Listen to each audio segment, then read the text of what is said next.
The new DC, or the New York Times Bureau living here. We call it the Barry Weiss Center for Independent Thinking. No, my talk is about the marginalization of Jews in European history at the Rothschild Center.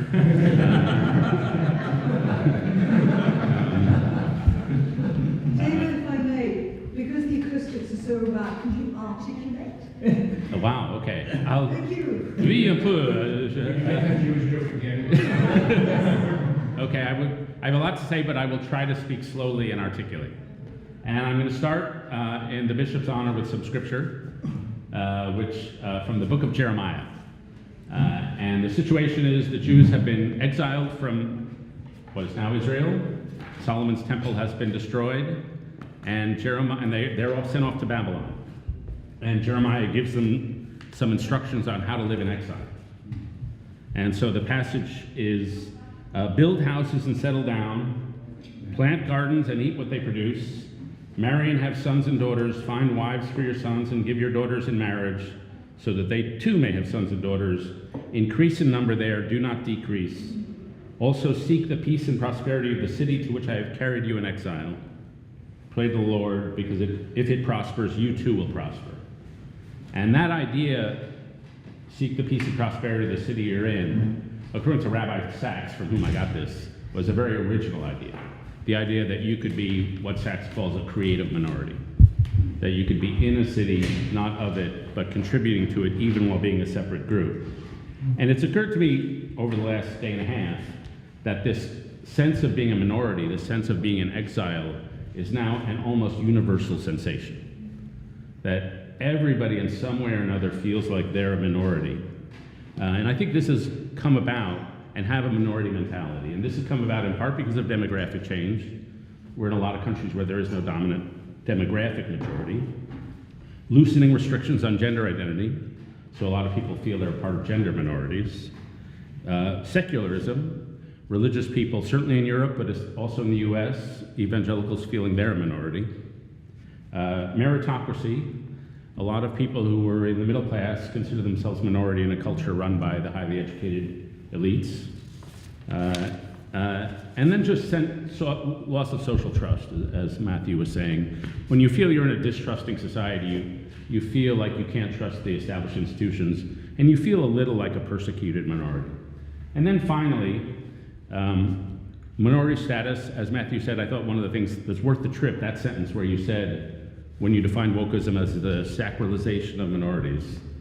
That was a very good description, I think, not on the right and on the left, where people seek out minority status, even if they're not, and Thomas and I would agree, I'm not sure other people would agree, but this concept of people of color is 80% of the world saying, yeah, we're oppressed minorities, but it's 80% of the world. And in my view, the phrase people of color adheres to no reality. The people in the different communities have very different lives, very different stories, very different statistics about them. But it's the assumption, no, I'm a minority. So I began thinking over the course of the last day and a half, so what is the minority mentality? And I think we've heard ripples of what it is throughout the conversation. The first, awareness. If you're a member of a minority, you're just more aware of your surroundings than you were if you assume the majority, and identity is not a problem for you. Second, an acute awareness of status arrangements, an acute awareness of how your group is being treated versus other groups. So it's a comparative mentality, as well as an acute fear of loss of group identity. That when you're a minority, you're afraid of being assimilated into the mass and losing your group identity. So how do groups react to being in minority status? Well, Jews have long experience with this. There was a time when the Maccabees were fighting the Hellenists, when the Hellenic and Roman empires were big, and they broke off into 4 different tendencies, which I think are extremely common for minority groups. First, there were the assimilationists, the people who basically liberalized so much they almost shed their group identity. Second, retreat, get as far away from the dominant group as possible. So in those days, Jews went to the deserts. If you've been in Israel, they went to Qumran, they went to the caves, and they retreated. Third, combat, fight the majority, and that's what the Maccabees did. They fought. They demanded a sort of pure identity of Jewish authenticity, and they fought. And then fourth, hybrid. be a Jew in the city. And I think that's sort of what Jeremiah is asking us to do, to embrace a layered identity which is Jewish but still of the city. Now, Jeremiah should have gone into more detail because how you actually do that is actually unclear and has been the source of contention. How much do you assimilate? Who's a good Jew and who's betraying the Jews? You have multiple loves that pull you in opposite directions. You have an intense fear of rejection for the dominant culture that you're trying to assimilate into. You have anxiety, you're betraying your own group. You have anxiety about, will you survive in pluralism? Will your group survive? And you have self-complexity that become a parallel force. And I think all minority groups, and now that's almost everybody, go through this psychological process. The two minorities I know best, one I'm part of and one I have lived around all my life being American, are blacks and Jews. Blacks and Jews have a lot of experience with minority. And I think both have, in both communities, there's all these four tendencies, or in all four. And so for Judaism, Jews are used to living in places where cultures, where civilizations combine. If you're a minority group, it's just safer to be in Istanbul than it is to be in a homogeneous place. And so you live at these cultural verges, is the word, where you get extreme dynamism of culture. And so we talk about Saul Bellow and Philip Roth, putting aside how they treated women, they're wrestling with how to be Jew in America and how to be both those things. And so I think it has a tremendous propulsive force, a very creative force. To be a creative minority, it really drives intense dynamism. And so you got all these Jewish Nobel Prize winners, movie directors, writers, intense achievement, as people are both trying to fit in and stand out. My own story, I had a great uncle named Irving Browning. He lived in the Heights, in Washington Heights, where Lin-Manuel Miranda is from. And he became a movie director in the 20s. And that was when they made movies on the beach in Atlantic City. And he made Westerns. And so he directed Westerns. And when you went to, with all the big Hollywood stars in that era, Valentino, Lillian Gish, all these people, went to his apartment in the Heights, it looked like you were in Montana in 1860. It was all Western gear. He had rifles, he had powder horns. You really felt you were, there was a big picture of him in chaps with a lasso. He just loved the West. The man himself never went west of the Hudson River. He had no idea what he was talking about. And that's very common. There's a book called How Jews Invented America, that they had this imagination of what America was, and they invented it. And then the cowboys said, okay, that's how we made it. So they put on chaps and had lassos and stuff like that. And so that's a creative minority. And Thomas and I are fans of a guy named Albert Murray, a black writer, who was friends with Ralph Ellington and other, and he wrote this book we both admire called The Omni-Americans. And it's about how blacks were a creative minority in America. And one of my favorite passages about that is about the blues and the blues culture. And he says, when you're swinging the blues, you are not avoiding the hard parts about being black in America, but you're facing them with a heroic and exemplary response. And that's a good description of what creative minorities do. And so I think it has also led to insane dynamism. I mean, one fact I was thinking about last night, I hope this is not a dangerous fact, when you think about the most famous human beings on earth over the last 40 years. So in the 70s, Muhammad Ali was probably the most famous human being on earth. In the 80s, Michael Jackson. In the 90s, Michael Jordan. In the 2000s, Barack Obama. So like Americans are 5% of the world, African Americans are 12% of that 5%.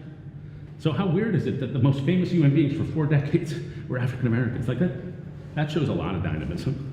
And that's setting aside all the other ways our culture is shaped. So to me, the 90s, I felt very nostalgic for the 90s as we've been talking. Because it was peaceful, I was in Europe, the wall was falling down, and we all thought we were gonna have layered identities. We thought pluralism had won. Then along comes 9/11, and a lot of doctors and engineers decided, no, I'm not for a hybrid identity. I'm gonna invent a past for my own culture, and then I'm gonna destroy the others. And so liberalism became a problem, multiple identities became a problem. And Mark had said, which I wrote down, it's the plasticity of the Jews that is the problem. You never know who they are, They can be capitalist or communist, but they're still Jewish. The plasticity is synonymous with modernity. That's what Jews are. And that's not only true of Jews, I think that's true of a lot of our different groups. And that we've come to stand for modernity, stand for layered identities. And that has been rejected by a lot of people. First, the rejection of layered identity for being a wave of rootless cosmopolitanism. That was Albert Murray in the back. Second, a rejection of hybrid individualism within groups within groups saying you're not authentically whatever, and enforcing boundaries, that you can't be hybrid if that means you're not really one of us. Third, and I was just at the National Conservatism Conference, and their core argument was, you people with layered identities, yeah, you're living in a fantasy land. The world is not really like that. The story of history is a story of combat between groups. We really do not have the luxury of hybrid identities. They despise us, they're out to get us. You hybrid people, you pluralistic people are abandoning the barricades. You gotta stand strong with us in one unitary force. And I mean, Mark also said he got isolated because of his Jewish name at his magazine at the Rolling Stone of France. And that's like, no, we're in the barricades, we can't afford this. Your people are, you're either oppressed or oppressed. And fourth, there's a tendency to simply see over pluralism to the other extreme. So for the national conservatism, moderates don't really exist. There's the woke army and then there's their army. And all the people in the middle are sort of invisible and rendered invisible in their worldview. And they want Manichaean combat, and they make it so. And finally, there's a fear from people whose identity is formed by nationalist binding creeds that these creeds are being weakened, that they're being replaced by nothing, that there's no core to the nation if you weaken and pluralize the identity. So how will this wind up? Well, here, I don't know what I'm talking about, and none of us do, but just a few speculations. One is I remain, for those of us on the pluralistic side who believe in hybrid identity with all its difficulties, I still think we're the majority. Somebody quoted the More in Common study, and I wrote a column on it called The Rich White Civil War, because the people who are the most Manichaean on either side are rich, highly educated white people, both on the left and on the right. And the people in the middle are dealing with it, and I think they're finding a way. And I think the woke are, to the extent we're using that word as shorthand, that's like 8%. I think the Trumpian, the hardcore national conservatives are like 8%. The rest of the people are just trying to figure out something in between. Second, as I mentioned to somebody last night, I have awesome faith in the power of capitalism to co-opt all ideologies. And so, to me, woke capitalism or national conservatism, capitalism will co-opt that. What started out as Led Zeppelin is now playing it the safe way. Like, I think that'll happen. And third, I just think for people with these unitary identities on the populist side or on what they think of as their opposite side, there's just a crime of anecdotalism. Like, you find a story a day on Twitter that offends your sensibility, and you take those story a day and you wield it into a view of reality. And so I would say, I don't know what it's like for the populists in Europe, when there was an attack on the schools being co-opted in Virginia by, Ibram Kendi, it was never clear to me, and frankly, I haven't seen good reporting on this, how much of that is actually happening. I really don't think it's happening all that much. I mean, there are clear racial categories have shifted, but it's really hard to tell how big the problem is. And so most school classrooms, I'm sure they're like nice teachers who believe in America but want to teach about race. Like, this is not hard. And so I have a basic belief that's all going to calm down. And so I remain, which is my job at the New York Times, of being wildly, irrationally, and hopelessly optimistic. People dismiss me constantly for that reason. And then finally, I would say the side of pluralism has begun rallying. So wisdom of crowds, persuasion, frankly, the Atlantic, to some degree, like a third of the New York Times. And so I do think, and I'll close with this, is that what needs to happen is there needs to be like we had this debate about culture and economics. And in my background, I think about those two things, but I think more about spirituality and psychology. So in this talk, I've tried to talk about the psychology of being a creative minority. But I think the gap and what people are really panicking about is a sense of spiritual vacuity, that they're losing a spiritual core that tells them how to be a good person. And I was drawn to Bishop Zach's emphasis on human dignity. And I've been helped I think the fundamental thing we need now is a common moral vision that does not grow out of the culture war. That is not part of that dynamic one way or the other. And in searching for that thing, and that's what a lot of people in this room does. My wife's magazine Comment is really all about that, how to be spiritually rich in angry times. And Anne's magazine doesn't fight the culture war, it just is different. It's trying to be positive and progressive and figure out common problems. And the bishop's emphasis on human dignity, I really think it all comes down to, and the question is whether a secular society can embrace this, is made in the image of God. If you treat everybody like they're made in the image of God, you'll treat them well. And the question is whether that's possible to do that in secular societies.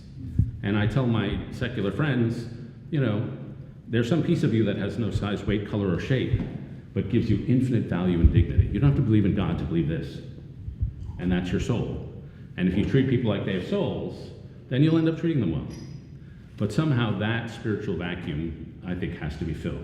And I've been helped, just for the French people in the room, by a movement called Pluralism, which grew up in the 1930s in France, led by people like Emmanuel Magnier, a little Jacques Maritain, maybe a little followed up by Jean-Paul II. And it's an entire philosophy and social movement based on the dignity, the infinite dignity of each person, a refusal to see people as groups only. And to me, we've overgrouped and returning to a moral vision based on that system is the way out of the populist versus left nationalist war. So that's my summary.